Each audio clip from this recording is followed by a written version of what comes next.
তিনটে সম্ভাবনার কথা রাখছি। সেটা হচ্ছে, ধরা যাক বিজেপির সরকার আসেনি, তৃণমূল কংগ্রেসের সরকার, আমি আসবো দিদি আপনার কাছে, তৃণমূল কংগ্রেসের সরকার আবার 4 তারিখ ফলাফলে ফিরে এলো। তিনটে সম্ভাবনা চোখ বন্ধ করে কল্পনা করুন তো যে হতে পারত। অভিষেক বন্দ্যোপাধ্যায়ের বাড়ি একেবারে নিরামিষ, তিনটে সম্ভাবনা। কলকাতা পুরসভার নোটিশ পৌঁছচ্ছে, এই খবর এবিপি আনন্দ দেখাতে পারতো? এরম আদৌ কোনো সম্ভাবনা থাকতো? 2 হচ্ছে, মনে করুন যে নোটিশটা পৌঁছে গেছে, কোনোভাবে একটা বেআইনি নির্মাণের নোটিশ পৌঁছে গেছে।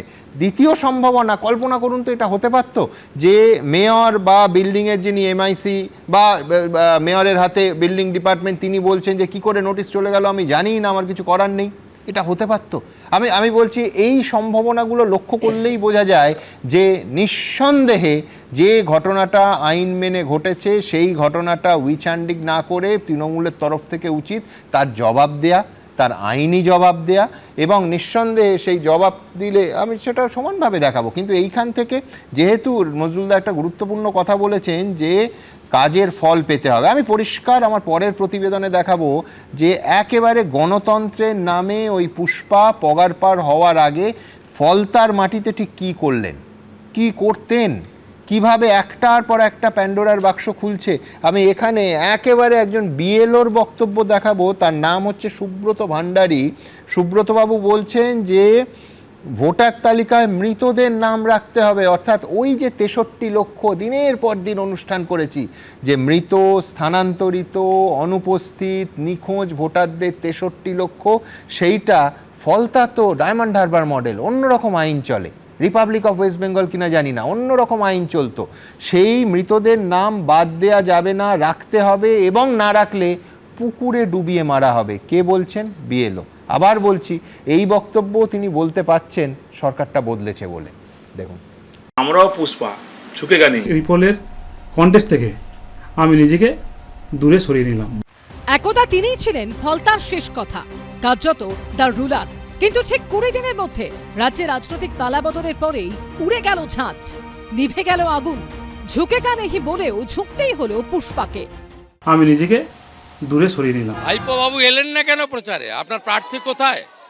সকল সেলফ ডিক্লেয়ার্ড পুষ্পা সে নির্বাচন থেকে নাম প্রত্যাহার করে নিয়েছে, উপায় নেই, পোলিং এজেন্ট পাবে না জানে, তাই শেষ দিনে পালিয়েছে। মাসখানেক আগেও ছবিটা ছিল সম্পূর্ণ উল্টো।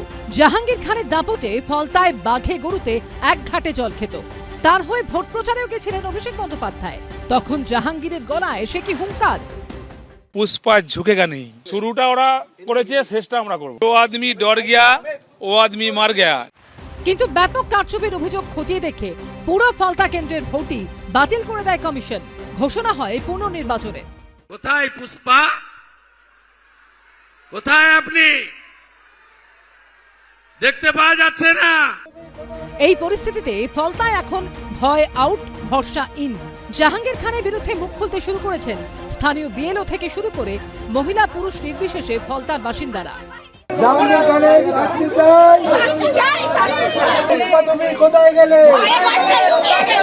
আমার ওপর প্রচুর নির্যাতন হয়েছে, আমাকে তৃণমূল বাহিনী গিয়ে আমাকে হুমকি দিয়েছে, আমার পুকুরে চুমানোর চেষ্টা করেছিল। আমাদের অঞ্চল সভাপতি এবং প্রধান বলেছিল মৃত মানুষ বাদ দেওয়া যাবে না, যদি আমাদের চাকরি নিয়ে টানা নিয়ে বাঁচাবে কে? বলছে আমাদের প্রধান আছে, জাহাঙ্গীর খান আছে, আমাদের ভাইপো আছে অভিষেক ব্যানার্জি। আমার স্ত্রীকে গলা টিপে ধরেছে, আমাকে বলছে ধাক্কা মেরে বলছে বেরিয়ে চলে যাও। সেই দিনটা আজও আমার কাছে মনে পড়লে আমার জীবন আর, আমি জেনেছিলাম যে আমি আর বাঁচবো না। আমরা ভোট দিতে গেলে আমাদের মাঝপথ থেকে ফিরিয়ে দেওয়া হতো, বলতো তোমাদের ভোট হয়ে গেছে। বৃহস্পতিবার ফলতায় পুনর্নির্বাচনকে কেন্দ্র করে কড়া নিরাপত্তার ব্যবস্থা করেছে নির্বাচন কমিশন। মোতায়েন করা হয়েছে 35 কোম্পানি কেন্দ্রীয় বাহিনী। গৌতম মণ্ডল ও হিন্দলদের রিপোর্ট, এবিপি আনন্দ।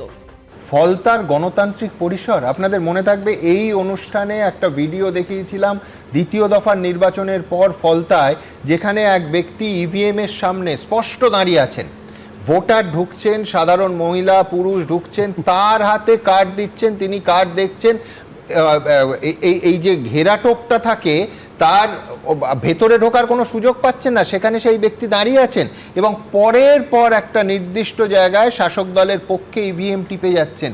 তিনি দেখতেও পাচ্ছেন না, মানে কার্ডটা দেখছেন, দেখে ফেরত দিচ্ছেন। সেই জন্য তো ফলতায় পুনর্নির্বাচন করতে হলো এবং আগামীকাল সেই পুনর্নির্বাচন। আমি বলছি ফলতায় গণতান্ত্রিক পরিসর, এর থেকে বড় রসিকতা এই ছবিগুলো দেখলে বোঝা যায় যে আর হয় না। আমি বলছি দেবজিতের কাছে আমি যাব। হ্যাঁ এইগুলো বলার আগে দুটো জিনিস বলি, বলো। যে একটু আগে বলছিল না কেন একা অভিষেকের নামে হয়েছে। হ্যাঁ। অভিষেকের নামে তো একা হয়নি, আমার কাছে এই মুহূর্তে বিবেক দাস হ্যাঁ। অ্যান্ড আদার্স, ওদের বাড়ি আমি ব্যক্তিগতভাবে চিনি। হ্যাঁ। বিবেক দা রাষ্ট্রীয় স্বয়ংসেবক সংঘের একজন স্বয়ংসেবক সদস্য।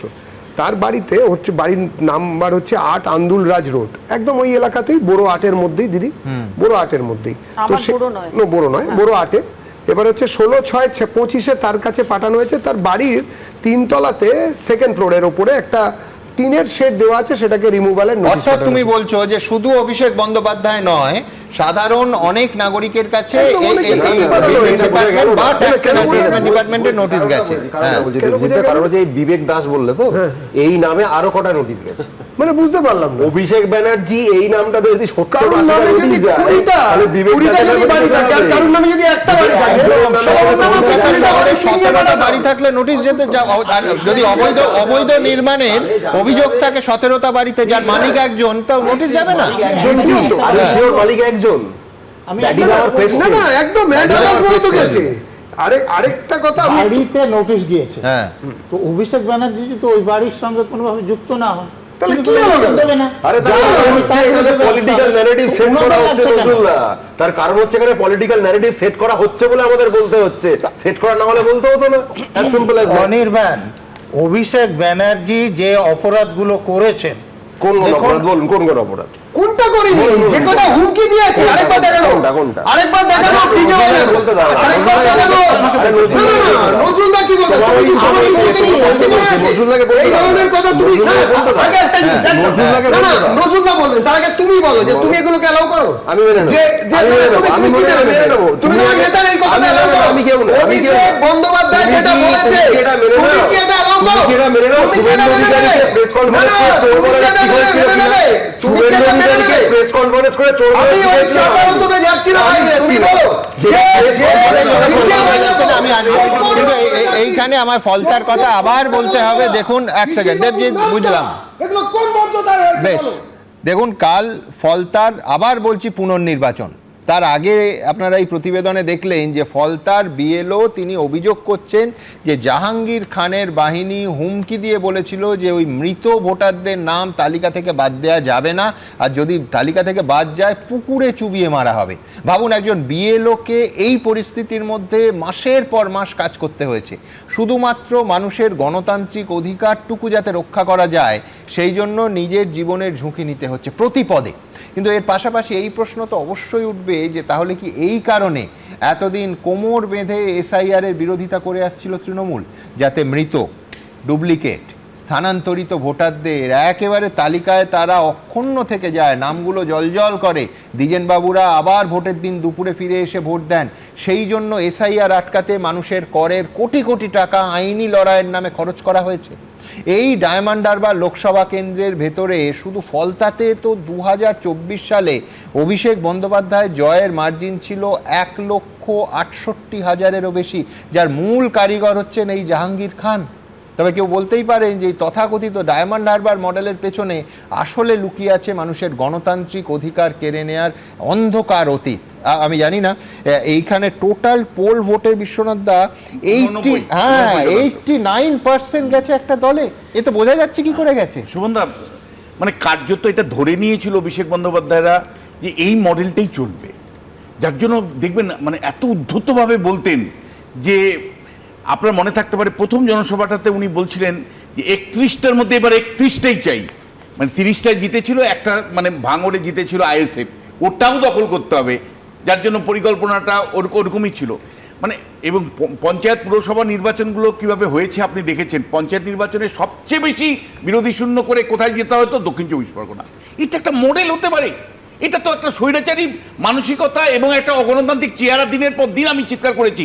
আমি আপনার স্টুডিওতে 2024 সালের লোকসভা নির্বাচনের ফলাফলের দিন ওয়ার রুম থেকে বলেছিলাম যে 7,11,000 ভোটে জিতছে, এটা অনিল বসুর মডেল। যে মডেল মমতা বন্দ্যোপাধ্যায় বিরোধিতা করেছিলেন, সেই মডেলটা ডায়মন্ড হারবারে অভিষেক বন্দ্যোপাধ্যায় কার্যকারী করেছেন, কার্যত মানুষকে ভোট না দিতে দিয়ে এবং মানে ইভিএম টিপে। এই মডেলটার আমি সেদিনই বিরোধিতা করেছিলাম যে এটা গণতান্ত্রিক মডেল নয়। মমতা বন্দ্যোপাধ্যায় সাংবাদিক সম্মেলন করতে এসে বললেন অভিষেক 7,11,000 ভোটে জিতেছে, অ্যাজ ইফ যেন গর্বের সাথে উনি বলে যাচ্ছেন। সম্বন্ধে আরেকটা জিনিস দেখুন, এসআইআর পর্বে আপনার স্টুডিওতে আমি দিনের পর দিন বলেছি যে মানে প্রথমত ইলেকশন কমিশন নিজেরাই জানিয়েছিল প্রাথমিকভাবে 6,800 বুথ পাওয়া গেছিল যেখানে একজন মৃতর নাম মানে বাদ যায়নি, একজন মৃতর নাম বাদ যায়নি। পরে সেটাকে কমিয়ে তারা মানে মানে মানে মানে আইপ্যাকের অপারেশনে সেটা কমিয়ে একটা লজিক্যাল ব্যাপার।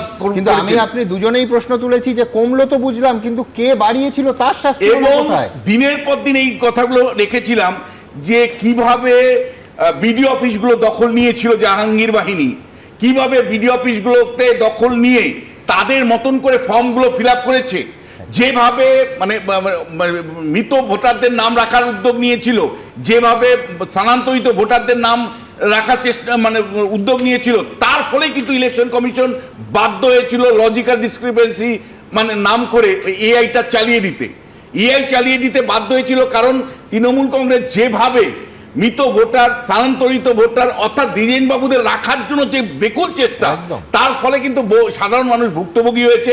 তৃণমূল কংগ্রেস আজকে রাজনৈতিকভাবে পরাজিত হয়েছে। 63 লক্ষ নাম শেষ পর্যন্ত বাদ যাওয়া, সেটাই কিন্তু এই যে দ্বিজেন বাবুদের নামগুলো বাদ গেছে, সেই 63 লক্ষ নাম বাদ যাওয়ার ফলে কিন্তু ফাঁকা হয়ে গেছে।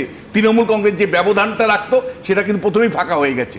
তারপরে যখন ইলেকশন কমিশন একেবারে শক্তভাবে নির্বাচনটাকে ফ্রি অ্যান্ড ফেয়ার করেছে, আজকে কেন জাহাঙ্গীররা কেন মানে নির্বাচনটা ফেস করতে পারছে না? কারণ তারা যেভাবে নির্বাচনটা জয়ী হয়েছে সুমনদা দিনের পর দিন, সেখানে বিরোধীদের ভোট দিতে দেবো না, সেখানে টেপ লাগানো হতো, ইভিএম লাগানো হতো। হিরো কোথায় যাচ্ছে না কেন? আমার কথা হচ্ছে পরশুদি হিরো কোথায় ভাই? আগে এই উত্তরটা দাও, সব উত্তর শুনবো। অভিষেক আগে বলো তোমার হিরো কই? তেরা হিরো কিধর है भाई? जाके चोर हिरो किधर है? जाके चोर तेरा हिरो किधर है? जाके चोर बजाने वाला हिरो किधर है? बोलो আমি উত্তর বলো, তুমি হিরো কোথায়? হ্যাঁ দিচ্ছি, তোমার হিরো কোথায়? দিচ্ছি, যাকে চোর কোথায়? সর্বাধিনায়ক কোথায়? সবাই আছে, বলো সর্বাধিনায়ক কোথায়? সর্বাধিনায়ক কোথায় আছে? সবাই আছে, নিয়ে যাও, কোথায়? কার আলে? কার আলে? এখন রয়েছে, নিয়ে যাও, সবাই যাবে দেখো। হ্যাঁ যাবো, চলো চলো, তুমি তোমাকে ঢুকতে দেয়, তোমাকে ঢুকতে দেয়। আরে বাবা তোমাকে ঢুকতে দেয় ভাই, দুজনকেই দেয়। যাবে তুমি এই বাড়িতে কি আছো? শান্তিনিকেতনে কি আছো? শান্তিনিকেতনে আমি আসবো, কিন্তু বাড়ির কথা এত হচ্ছে দেখুন, বাড়ির সামনে এবং বাড়ির লোকেদের এই হেনস্থা আমি আগেও বলেছি অন প্রিন্সিপাল। বুদ্ধদেব ভট্টাচার্যের বাড়ি যখন মমতা বন্দ্যোপাধ্যায় একটা হাইকোর্টের ইস্যুতে, যেটা অটো এবং কাটাটেলের ইস্যু, সেটা রাত বিক্ষোভ করেছিলেন পাম এভিনিউতে বসে, সেই দিন স্রোতের উল্টো দিকে গিয়ে ওই 2011 প্রায় জন উন্মাদনার উল্টো দিকে গিয়ে আমরা প্রতিবাদ করেছিলাম। বাড়িতে নেতাদের সঙ্গে, রাজনীতির সঙ্গে সম্পর্ক নেই এই রকম মানুষরা থাকেন, শিশুরা থাকেন, বয়স্করা থাকেন। বাড়িতে অসভ্যতা বা বাড়ির সামনে কুরুচিকর বা কাণ্ড কারখানা, এটা কেউ সমর্থন করে না।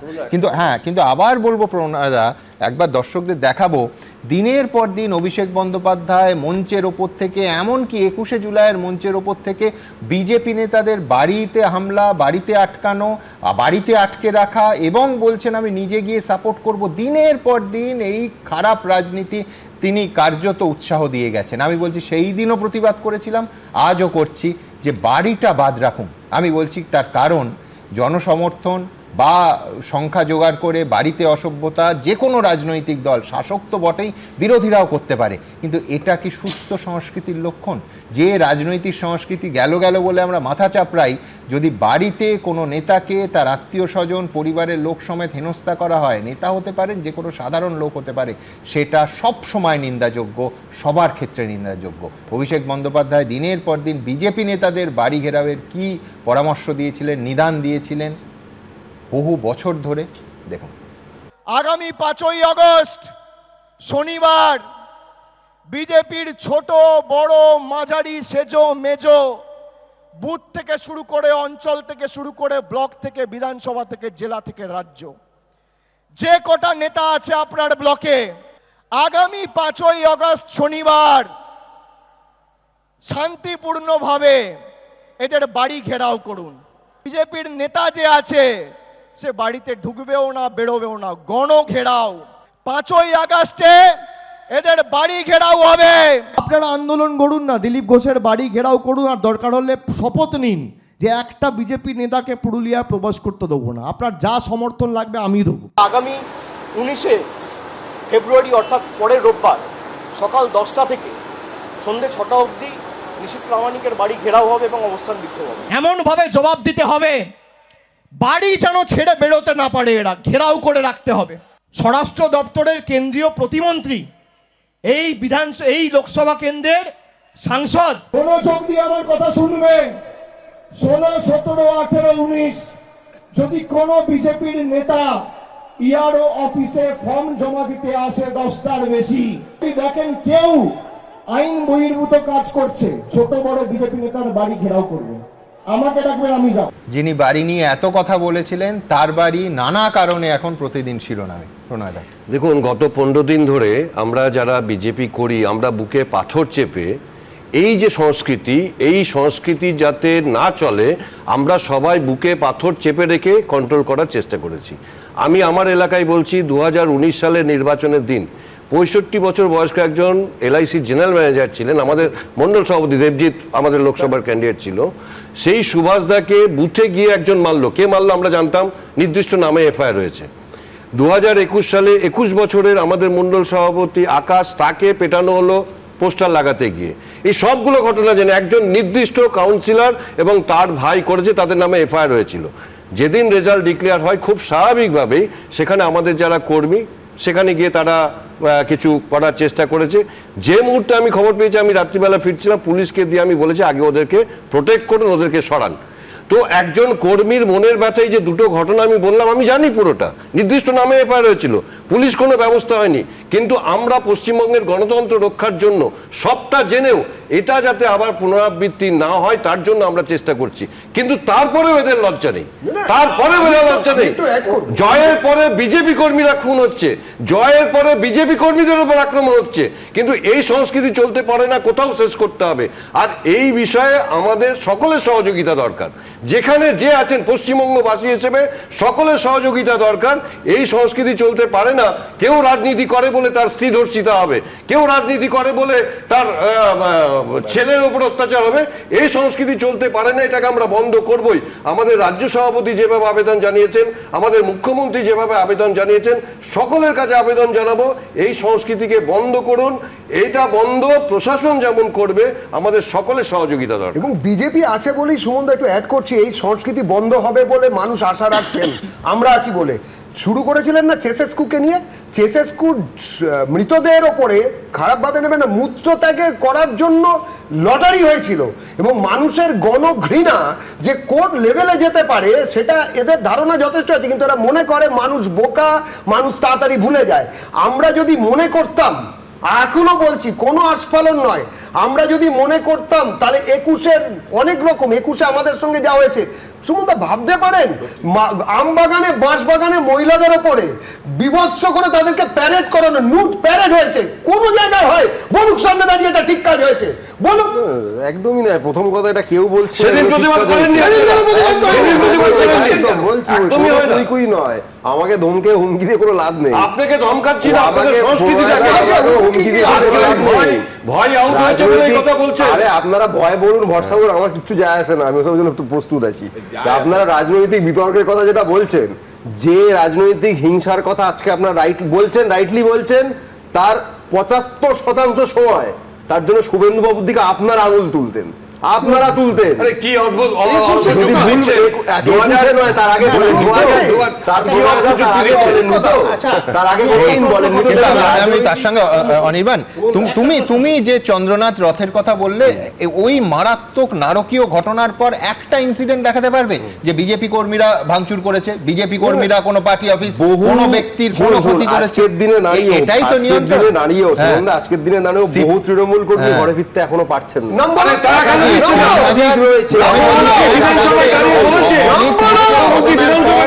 এক রাতে 3000 CPM এর পার্টি অফিসে ভাঙচুর হয়েছে, 3000।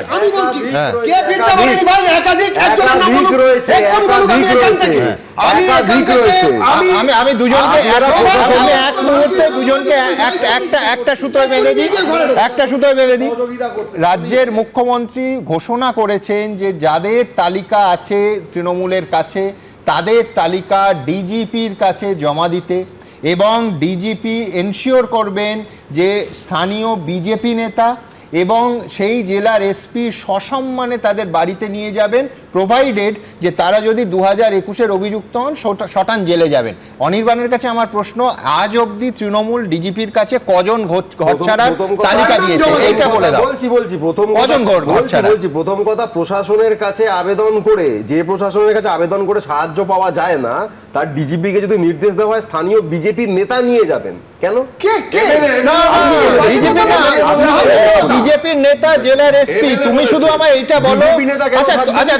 রাজ্যে তো একটা প্রশাসন চলছে, তোমারও মুখ্যমন্ত্রী, দেবজিতেরও মুখ্যমন্ত্রী, নজরুলদারও মুখ্যমন্ত্রী, আমায় শুধু বলো ডিজিপির কাছে তৃণমূল কংগ্রেস কজন ঘর ছাড়ার তালিকা দিয়েছে? কজন ঘর ছাড়ার? তাহলে বলো যে এই রাজ্য সরকার আমি মানি না। তালিকা আমরা মামলায় হাইকোর্টে যখন দেওয়ার আমরা সেটা দেবো। বলতে দাও, আমি কল্পনা করুন 4 তারিখ তৃণমূল কংগ্রেস ক্ষমতায় এসেছে এবং দেবজিৎরা রাজীব কুমারের হাতে তালিকা দিচ্ছে, এই দৃশ্যটা কল্পনা করুন, তারপর আমি নিরপেক্ষ প্রশাসনের কথা শুনবো। হ্যাঁ, আপনি শুধু একটা প্রশ্নের উত্তর চান যে 21 সালের হিংসায় অভিজিৎ সরকার আমাদের একদম কাকুরগাছির, আচ্ছা, তো তার মামলাটা যখন হাইকোর্টের অর্ডারে সিবিআইয়ের কাছে গেল, শুভেন্দু অধিকারী বেল নিয়েছিলেন না অন্য কোনো এমএলএ এবং 2 জন কাউন্সিলর বেল নিয়েছিলেন? থানার ওসি এবং আইও এবং একজন হোমগার্ডের কাস্টডি হয়েছিল, তাদের বেলও গ্র্যান্ট হয়নি। তো ওখানে শুভেন্দু অধিকারী কোথায় ছিল বা বিজেপি কোথায় ছিল? প্রথম কথা, সেই সময় অভিজিৎ সরকারের পরিবারের লোকেরা আজকে কোন তৃণমূল নেতাকে? না ঠিক সেই, এটাও বলুন, বিশ্বজিৎ সরকার ওনার দাদা, অভিজিৎ সরকারের দাদা, যদি আমার ভুল হয় থাকে। বিশ্বজিৎ সরকার এবার গিয়ে কাউকে মেরেছে? কোন তৃণমূল খুন করেছে? উত্তরটা দিয়ে দিন। বিশ্বজিৎ সরকার করেছে কি? ডিজির রিপোর্টে ছিল তুমি করে দাও না। আমি জিজ্ঞেস করছি তো, করতে চাও করে দাও, ভয় দেখি কোনো লাভ নেই। করতে চাইছি না তো, যারা ভয় পাওয়া দেখো ওর নাম অনির্বাণ, মানে যে শিক্ষা কখনো নেবে না। আমি টেকনিক্যাল উত্তরটা দিই, আমি নতুন উত্তরটা শুনি। প্রথম কথা, কোনো এক বিধায়ক বলবে না, নাম বলুন, তাহলে সে বেল নিয়েছে কি নেয়নি সেটা আমি আপনাকে বলে দেবো। 1, 2, আপনি স্পেসিফিক যদি ইঙ্গিত করে থাকেন আলাদা, না করে থাকলে আমি বলছি, পরেশ পাল তৎকালীন বিধায়ককে সিবিআই সমন করেছিল কখন? তদন্ত হাতে পাওয়ার কয়েক বছর পর, এবং জিজ্ঞাসাবাদ করে ছেড়ে দেয়। এখনো পর্যন্ত সেই সিবিআই তদন্ত নিয়ে আপনি সরাসরি বিশ্বজিৎ সরকারকে জিজ্ঞাসা করুন তার মতামত কি। তিনি সিবিআই এর অফিসের বাইরে অবস্থান বিক্ষোভ করেছিলেন। আমি জানিয়ে রাখি, অনির্বাণকে অন ক্যামেরা বলেছেন অত্যন্ত স্যাটিসফাইড। এখান থেকে সময় পাল্টানোর কথা হচ্ছে না। দেখুন, সময় শুধু 2021-এর সময় 26-এ পাল্টে গেছে তা হয়নি, 4 তারিখের পর থেকে সময় পাল্টেছে।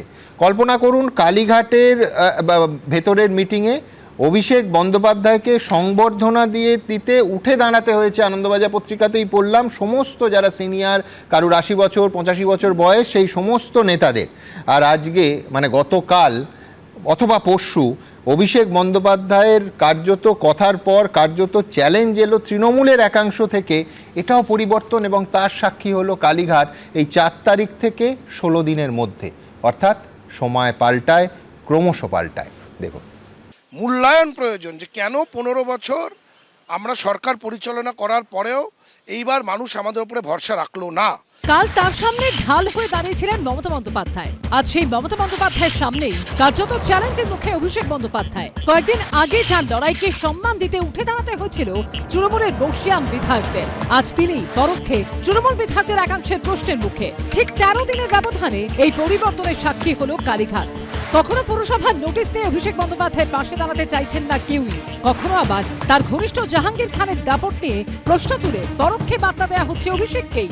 জাহাঙ্গীরের বিরুদ্ধে যে ব্যবস্থা গ্রহণ হলো না, শুধুমাত্র নিন্দা করাটা তো বিষয় নয়, মানে পার্টি নেতৃত্বেরও প্রচারে যাওয়া প্রয়োজন ছিল, পার্টি নেতৃত্বও কেন প্রচারে গেলেন না, এই প্রশ্ন কিন্তু উঠবে। প্রশ্ন মানে জোর করে কিন্তু সাপ্রেস করা যায় না। গত 6 মে ভোটের রেজাল্ট বেরোনোর 2 দিন পর কালীঘাটের বাড়িতে তৃণমূলের জয়ী 80 জন প্রার্থীকে ডেকেছিলেন মমতা বন্দ্যোপাধ্যায়। বৈঠকে ছিলেন অভিষেক বন্দ্যোপাধ্যায়। সূত্রের খবর, সেই বৈঠকে মমতা বন্দ্যোপাধ্যায় স্পষ্ট বার্তা দিয়েছিলেন, তৃণমূল কংগ্রেসের থেকে কঠিন সময়ে অভিষেক বন্দ্যোপাধ্যায়ের বিরোধিতা চলবে না। শুধু তাই নয়, নির্বাচনে অভিষেক বন্দ্যোপাধ্যায়ের ভূমিকাকে স্বীকৃতি দিতে মমতা বন্দ্যোপাধ্যায় সহ উপস্থিত সকল জয়ী প্রার্থী উঠে দাঁড়িয়ে অভিষেক বন্দ্যোপাধ্যায়কে অভিবাদন জানান। 13 দিনের মাথায় মঙ্গলবার ফের কালীঘাটে মমতা বন্দ্যোপাধ্যায়ের বাড়িতে দলের বিধায়কদের নিয়ে বৈঠক ছিল। আর সেই বৈঠকে অভিষেক বন্দ্যোপাধ্যায়ের সামনেই তৃণমূল বিধায়ক ঋতব্রত বন্দ্যোপাধ্যায়, সন্দীপন সাহা ও কুণাল ঘোষ প্রশ্ন তোলেন, জাহাঙ্গীর খানকে কেন দল থেকে বহিষ্কার করা হচ্ছে না। আমি মনে করি ব্যক্তিগতভাবে যে কোনো দলের বা যে কোনো সংগঠনে পরিবেশটা এমন হওয়া উচিত যেখানে সবাই সব রকম কথা বলতে পারবে। বৃহস্পতিবার দক্ষিণ 24 পরগনার ফলতায় পুনর্নির্বাচন রয়েছে, কিন্তু তার 48 ঘন্টা আগেই ময়দান ছেড়ে পালিয়েছেন স্বঘোষিত পুষ্পা অর্থাৎ তৃণমূল প্রার্থী জাহাঙ্গীর খান। ফলতা বিধানসভা কেন্দ্রটি ডায়মন্ড হারবার লোকসভা কেন্দ্রের অন্তর্গত, যেখানকার সাংসদ তৃণমূলের সর্বভারতীয় সাধারণ সম্পাদক অভিষেক বন্দ্যোপাধ্যায়। অভিষেকের সামনেই মমতা বন্দ্যোপাধ্যায়ের ডাকা বৈঠকে জাহাঙ্গীর খানের বহিষ্কারের দাবি তোলেন তৃণমূল বিধায়করা। তারা প্রশ্ন করেন, জাহাঙ্গীর খানকে কেন দল থেকে বহিষ্কার করা হচ্ছে না। তার এই সিদ্ধান্ত দলের ভাবমূর্তির পক্ষে ক্ষতিকারক। এত বড় ঘটনার পরও কোথাও যেন জাহাঙ্গীরের প্রতি একটা অদ্ভুত দুর্বলতা কাজ করছে। এটা সুখকর নয়, স্বস্তিদায়ক নয়। বিধায়কদের উত্তরে তৃণমূল নেত্রী মমতা বন্দ্যোপাধ্যায় বলেন, এই ধরনের সিদ্ধান্ত নেওয়ার আগে জাহাঙ্গীর খানের উচিত ছিল অভিষেক বন্দ্যোপাধ্যায়ের সঙ্গে কথা বলে নেওয়া। গুন্ডাদের কেন অ্যাডভাইজার হিসেবে রেখেছিলেন, ডান দিকে গুন্ডা বাঁ দিকে গুন্ডা, এটাই তো ডায়মন্ড হারবার মডেল বলে আমরা জেনেছিলাম। হারের পর তৃণমূলের অন্দরে এখন গুমোট হাওয়া। পরিস্থিতি কি আরো ঘোরানো হবে? বড়সড় কিছু কি অপেক্ষা করে আছে? আশাবুল হোসেন ও উজ্জ্বল মুখোপাধ্যায় রিপোর্ট, এবিপি আনন্দ। দেখুন, আমাদের প্রতিশ্রুতি ছিল মহিলাদের উপর যে অত্যাচার হয়েছে তাদের আমরা ন্যায় বিচার দেব। আমরা কিন্তু সেই কমরেডকেও ন্যায় বিচার দেব যিনি ধর্ষণের অভিযোগ করেছিলেন এবং তৃণমূলের ভরসায় যিনি সিপিএম ছেড়ে তৃণমূলে জয়েন করেছিলেন, সেই মহিলা কমরেডকেও আমরা আশ্বস্ত করছি দরকার পড়লে আবার কেস রিওপেন হবে, তাকেও আমরা ন্যায় বিচার দেব। আমি দ্রুত একবার দেখে নেব যে কলকাতা পুরসভার মেয়র বনাম কমিশনারের সংঘাত অনেকে দেখতে পাচ্ছেন। ঠিক কি তথ্য আছে, উল্টো দিকেই যুক্তি বাকি, একদম পাশাপাশি দেখাবো। একদিকে আইনি নোটিশের চক্রবহে অভিষেক বন্দ্যোপাধ্যায়, অন্যদিকে বেআইনি নির্মাণ ভাঙতে দিকে দিকে শোনা যাচ্ছে বুলডোজারের গর্জন। আইন ভেঙে মাথা তুলে দাঁড়ানো সমস্ত নির্মাণ গুঁড়িয়ে মিশিয়ে দেওয়া হচ্ছে মাটিতে। এর মধ্যেই সামনে চলে এলো কলকাতা পুরসভার মেয়র ফিরহাদ হাকিমের সঙ্গে পুর কমিশনার স্মিতা পান্ডের দ্বন্দ্বের জল্পনা। সূত্রের দাবি, সোমবার মেয়র পারিষদদের নিয়ে মমতা বন্দ্যোপাধ্যায়ের বাড়িতে হওয়া বৈঠকে তৃণমূল নেত্রীর কড়া প্রশ্নের মুখে পড়তে হয় ফিরহাদ হাকিমকে। অভিষেক বন্দ্যোপাধ্যায়ের বাড়িতে নোটিশ পাঠানো নিয়ে সরাসরি মেয়রের সামনে ক্ষোভ উগরে দেন মমতা বন্দ্যোপাধ্যায়। সূত্রের খবর, মেয়র বলেন অভিষেককে নোটিশ পাঠানোর বিষয়ে তিনি কিছুই জানেন না। ওনার পার্সোনাল ব্যাপারে আমি কথা বলতে পারবো না, কারণ আমি কোনো ইজারা নিইনি। আপনি জানেন না, আপনি সই করবেন না, তার জন্যই নোটিশ কারোর কাছে যাবে না যারা ইলিগাল কাজ করছে, এটা তো হতে পারে না। এখন প্রশ্ন উঠছে, তাহলে পুরসভাকে চালাচ্ছেন মেয়র নাকি পুর কমিশনার? মেয়রের যখন সুর নরম তখন কড়া সুর পুর কমিশনারের গলায়। जो भी हमारे केएमसी एक्ट में जो भी प्रोविजंस हैं उन्हीं को इन्वोक कर रहे हैं हम लोग, और उसी हिसाब से एक्शन लेंगे। हम लोगों ने अपना रिपोर्ट सबमिट कर दिया है, स्टेट गवर्नमेंट का जैसा डायरेक्शन होगा हम लोग उसी हिसाब से करेंगे। We will not allow any kind of unauthorized constructions in Kolkata. Abhishek বন্দ্যোপাধ্যায়কে নোটিশ পাঠানো প্রসঙ্গে এই প্রশ্ন উঠছে, পুরসভার বিল্ডিং বিভাগের মাথায় থাকা মেয়র ফিরহাদ হাকিমকে না জানিয়েই এইসব নোটিশ পাঠানো কি সম্ভব? পুরসভা সূত্রে জানা গিয়েছে, রাজ্যে রাজনৈতিক পালাবদলের পর কলকাতা পুরসভার কমিশনার স্মিতা পান্ডের সঙ্গে দূরত্ব তৈরি হয়েছে মেয়র ফিরহাদ হাকিমের। কলকাতা পুরসভা সূত্রে খবর, অভিষেক বন্দ্যোপাধ্যায়ের বাড়িতে নোটিশ পাঠানোর আগের রাতে 9টা পর্যন্ত মিটিং হয় কমিশনারের ঘরে। রীতি অনুযায়ী মেয়র ও পুর কমিশনারের মধ্যে সমন্বয়ের মাধ্যমে কাজ হওয়ার কথা। সেক্ষেত্রে কলকাতা পুরসভার পাঠানো নোটিশ প্রসঙ্গে মেয়র কিছুই জানেন না, এটা কি সম্ভব? তাহলে মেয়র উত্তর দিন, মেয়র থাকাকালীন অবস্থায় এই বেআইনি কাজগুলো হলো কেমন করে?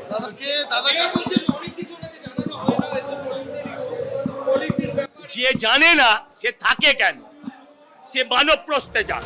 সোমবার কলকাতা পুরসভার মেয়র পরিষদের বৈঠক হওয়ার কথা থাকলেও পুর কমিশনার অনুপস্থিত থাকায় সেই বৈঠক বাতিল হয়ে যায়। আমাদের এমআইসি হচ্ছে না, এমডিসি হচ্ছে না। বিল্ডিং এর ক্ষেত্রে আপনারা জানেন যে বড় বিল্ডিংগুলো, বা বড় কেন ছোট বিল্ডিংয়ের আমাদের অনেক কিছু রিল্যাক্সেশন দরকার আছে, এবং আইন মোতাবেক এখানে আপনাদের এমআইসি ছাড়া এই রিল্যাক্সেশনগুলো পাওয়া যাবে না। সেক্ষেত্রে হচ্ছে কি, সেই মার্চের 25 তারিখ লাস্ট এমআইসি হয়েছে, তারপর এমএমসি চলেছে এতদিন। এবং 18 তারিখ এই গত পরশু আপনাদের এমআইসি হওয়ার কথা ছিল, কিন্তু এখানে কাউন্সিলর বা এমআইসিরা কেউ আসছেন না। সব মিলিয়ে ভোট ময়দানে গেরুয়া ঝড়ে তৃণমূল উড়ে যাওয়ার পর তৃণমূলের অন্দরে সবকিছুই এলোমেলো হয়ে গেছে। অর্ণব মুখোপাধ্যায়, ময়ূর ঠাকুর চক্রবর্তী ও দীপক ঘোষের রিপোর্ট, এবিপি আনন্দ। এই এলোমেলো শব্দটা আমি তুলে নিই এবং আপনাদের আরেকবার জানিয়ে দিই যে হালি শহরে তৃণমূল কংগ্রেসের কাউন্সিলররা গণ ইস্তফা দিয়েছেন, 16 জন কাউন্সিলর গণ ইস্তফা দিয়েছেন। আমি দেবলীনার কাছে যাব। আপনার যেহেতু আপনি বড় চেয়ারম্যান ছিলেন কয়েক ঘন্টা আগেও, কোনো কানে এসেছে যে কোনো ইস্তফা বা এই ধরনের কোনো খবর আপনার কাছে আছে? আপনি কি কলকাতা পুরসভা? একদম হালি শহর না, আমি আমারটা ব্যক্তিগতভাবে জানি। আমি বাকি এখনো কোনো কাউন্সিলর কি করবে বা কোনো মেয়র পরিষদ কি কোনো বড় চেয়ারপারসন আগামী দিনে রেজিগনেশন কাল দেবে কি পরশু দেবে কি কবে দেবে আমি জানি না। আমি আমারটা জানি, আমি আমার চেয়ারপারসনের পদটা ছেড়ে দিয়েছি। কিন্তু যেটা আগেও বলেছি, শোয়ের শুরুতেই একদম আপনাদের সকলের সামনে ক্লিয়ারলি আমার স্টেটমেন্ট রেখেছি যে পৌর প্রতিনিধি হিসেবে আমি কাজ করব। কেননা আমার ওয়ার্ডের মানুষের কাছে আমার করজোরে আবেদন রইল যে আমি একটা ডিসিশন নিয়েছি, আমার চেয়ারপারসন পদটা ছেড়েছি, কিন্তু আপনাদের কথা ভেবে আপনারা যে ভালোবাসা বা আশীর্বাদ আমাকে দিয়েছেন, যেই সুযোগটা আপনাদের কাজ করার জন্য দিয়েছেন, সেটা আমার মনের মণিকোঠায় থাকবে, আপনাদের আশীর্বাদ ভালোবাসাটা, এবং সেটাকেই আগামী দিনে পাথেয় করে যতদিন আছি চেষ্টা করব আপনাদের জন্য যেভাবে এতদিন পরিষেবা দিয়েছি সেইভাবেই পরিষেবাটা দেব, যাতে আপনাদের কোনো অসুবিধে না হয়।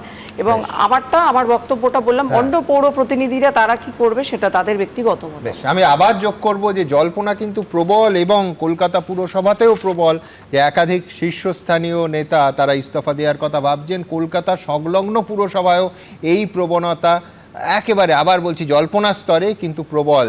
যদি হয় আগামী কয়েকদিনের মধ্যে সবার আগে আপনাদের জানাবো। আপনারা জানেন যে Facebook, YouTube, x, Insta, thread সমস্ত জায়গায় আমরা কিছু মন্তব্য রাখি, জানিয়ে কত শতাংশ মানুষ কি বলছেন। পুরসভার নোটিশ থেকে জাহাঙ্গীরের পালানো, তৃণমূলের মধ্যেই চ্যালেঞ্জের মুখে অভিষেক বন্দ্যোপাধ্যায়ের নেতৃত্ব। চ্যালেঞ্জের মুখে এমনটা মনে করছেন 91% মানুষ, চ্যালেঞ্জের মুখে পড়েনি মনে করছেন 8% মানুষ, বলতে চাননি 1%। আমি কারোর ইজারা নিইনি, অভিষেককে পুরো নোটিশ নিয়ে বিস্ফোরক মেয়র। নোটিশ প্রাপকই বলতে পারবেন বললেন কুণাল ঘোষ। শীর্ষ নেতাকে আড়াল করতে রাজি নন তৃণমূলের নেতারাই। এই কথার সঙ্গে একমত 95% মানুষ, একমত নন 3%, বলতে চাননি 2%। হারের পর তৃণমূলের প্রথম কর্মসূচিতেই গড় হাজির 46 জন বিধায়ক। তৃণমূলে ভাঙন কি সময়ের অপেক্ষা? সময়ের অপেক্ষা এমনটা মনে করছেন 85% মানুষ, 14% মানুষ মনে করছেন এটা ঠিক নয়, তৃণমূলে ভাঙন হবে না, বলতে চাননি 1%। ফলতা যেন কেন্দ্রশাসিত অঞ্চল, কেন্দ্রীয় মন্ত্রীর মতো চালচলন প্রিভিলেজড জাহাঙ্গীরের, বলছেন খোদ তৃণমূল বিধায়ক ঋতব্রত বন্দ্যোপাধ্যায়। আসলে নিশানায় কি অভিষেক বন্দ্যোপাধ্যায়? আসলে নিশানায় অভিষেক বন্দ্যোপাধ্যায় এমনটা মনে করছেন 93% মানুষ। নিশানায় অভিষেক বন্দ্যোপাধ্যায় নন মনে করছেন 5%, বলতে চাননি 2%। সরাসরি মন্তব্যে আসবো। সুপ্রকাশ সাহা লিখছেন, তৃণমূল ও দলের নেতারা ভুলে গেছিলেন চিরদিন কাহারও সমান নাহি যায়, এখন অনেকেরই ফাইল খোলা বাকি। মিহির কানুনগো লিখছেন, এত কিছুর পরেও প্রাক্তন মুখ্যমন্ত্রী কেন বলতে পারছেন না জাহাঙ্গীরকে দল থেকে বহিষ্কার করা হলো। বিদ্যুৎ নায়ক লিখছেন, তৃণমূলের অস্তিত্ব আজ আক্ষরিক অর্থেই বিপন্ন। শঙ্কর চট্টোপাধ্যায় লিখছেন, এই জন্যই ক্ষমতার জোর দেখানো উচিত নয়, যেদিন ক্ষমতা থাকে না সেদিন আর কেউ ফিরেও তাকায় না। প্রদীপ রায় লিখছেন, ক্ষমতায় থাকার অভ্যেসে যারা পুলিশ প্রশাসনকে ভৃত্য ভাবতে শুরু করেছিলেন তাদের তো খেসারত দিতেই হবে। দেখুন, ভলতিয়ার লিখেছিলেন, ঈশ্বর আমাকে বন্ধুদের হাত থেকে বাঁচান, শত্রুদের আমি নিজেই দেখে নেব। তবে রাজনীতিতে অবশ্য বন্ধুত্বের সংজ্ঞাটা যখন তখন বদলে যায়, যেমনটা হচ্ছে বিধানসভা ভোটের পর। দেখলেন আপনারা এতক্ষণ বিপুল জনমতে জিতে আসা নতুন বিজেপি সরকার যখন প্রায় রোজই কোনো না কোনো প্রকল্প কর্মসূচি ঘোষণা করছে, তখন প্রাক্তন মুখ্যমন্ত্রী এদিক সেদিকে নতুন বন্ধু খুঁজে চলেছেন। এমনকি তিনি ঘোষণাই করে দিলেন বাম এবং অতি বামেদের সঙ্গে বন্ধুত্বেও তার কোনো আপত্তি নেই। এমনকি বিকেলে বেশ কয়েক ঘন্টা তিনি অফিসে অপেক্ষাও করবেন। সিপিএম অবশ্য এ ধরনের কোনো বোঝাপড়ার সম্ভাবনা শটান খারিজ করে দিয়েছে, তৃণমূলকে সরাসরি দুর্নীতিগ্রস্ত দল বলে। রাজনীতি অবশ্য এমনই বিচিত্র, আজ যারা ঝুড়ি ঝুড়ি কেস অন্যকে দেন, কালকে তাদেরই বলতে হয় কেস দেবেন না প্লিজ। দেখুন, কেস দেবেন না প্লিজ।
কিস দেবেন না প্লিজ?